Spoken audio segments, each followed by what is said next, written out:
মাননীয় প্রধানমন্ত্রী জননেত্রী শেখ হাসিনার নির্দেশনায় মাননীয় বাজেট আলোচনার শুরুতে আমি গভীর শ্রদ্ধা স্মরণ করছি সর্বকালের সর্বশ্রেষ্ঠ বাঙালি জাতির জনক বঙ্গবন্ধু শেখ মুজিবুর রহমানকে। সেই সাথে স্মরণ করছি বঙ্গমাতা শেখ ফজিলাতুন্নেসা মুজিবকে। এবারে আমি 2017-18 অর্থ বছরে 4,266 কোটি টাকার প্রস্তাব বাজেট সম্পর্কে কিছুটা আলোকপাত করতে চাই। মাননীয় স্পিকার, মাননীয় প্রধানমন্ত্রী জননেত্রী শেখ হাসিনার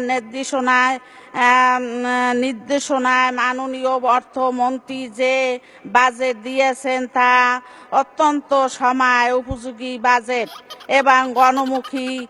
এই বাজেট যে গণমুখী হয়েছে তার প্রমাণ বাজার পরিস্থিতি বিভিন্ন সময় আমরা দেখতাম বাজেট দেওয়ার সাথে সাথে বাজেটের জিনিসপত্রের দাম বেড়ে যেত, কিন্তু এবার বাজেটের পর দেশের বাজার পরিস্থিতি স্বাভাবিক রয়েছে।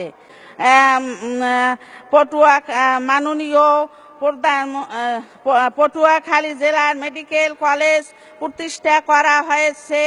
পায়রা তৃতীয় সমুদ্র বন্দর এবং তৃতীয় 1320 মেগাওয়াট ক্ষমতার বিদ্যুৎ কেন্দ্র স্থাপনের কাজ শুরু হয়েছে এবং দ্রুত গতিতে এগিয়ে চলছে। লেবুখালী সেতু নির্মাণ কাজ দ্রুত এগিয়ে চলছে। শেখ কামাল, শেখ জামাল ও শেখ রাসেল সেতু নির্মাণ করা হয়েছে। তাই পটুয়াখালীর বাসীর পক্ষ থেকে মাননীয় প্রধানমন্ত্রী জননেত্রী শেখ হাসিনা এবং মাননীয় সড়ক পরিবহন ও সেতু মন্ত্রীর প্রতি কৃতজ্ঞতা জানাই। মাননীয় স্পিকার, মাননীয় প্রধানমন্ত্রী জননেত্রী শেখ হাসিনা সরকার দেশ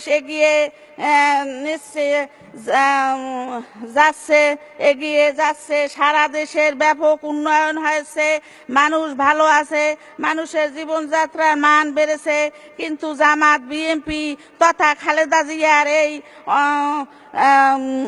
এই উন্নত অগ্রযাত্রা ভালো লাগে না। শেখ হাসিনার সরকার মানে দেশের উন্নয়ন, এই জন্য বারবার দরকার শেখ হাসিনার সরকার।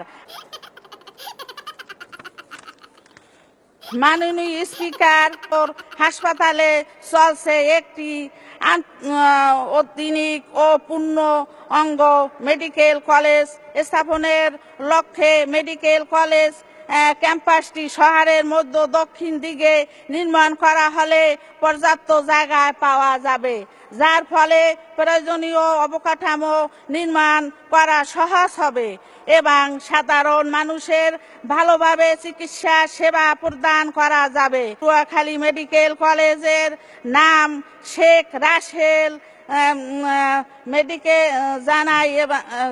মেডিকেল কলেজের নাম করণের জন্য জোর দাবি জানাই।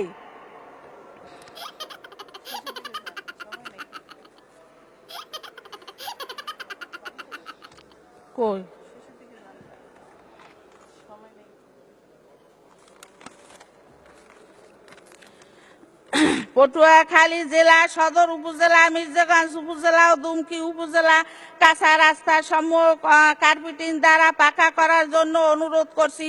পটুয়াখালী জেলা সদর উপজেলা, মির্জাগঞ্জ উপজেলা, দুমকি উপজেলা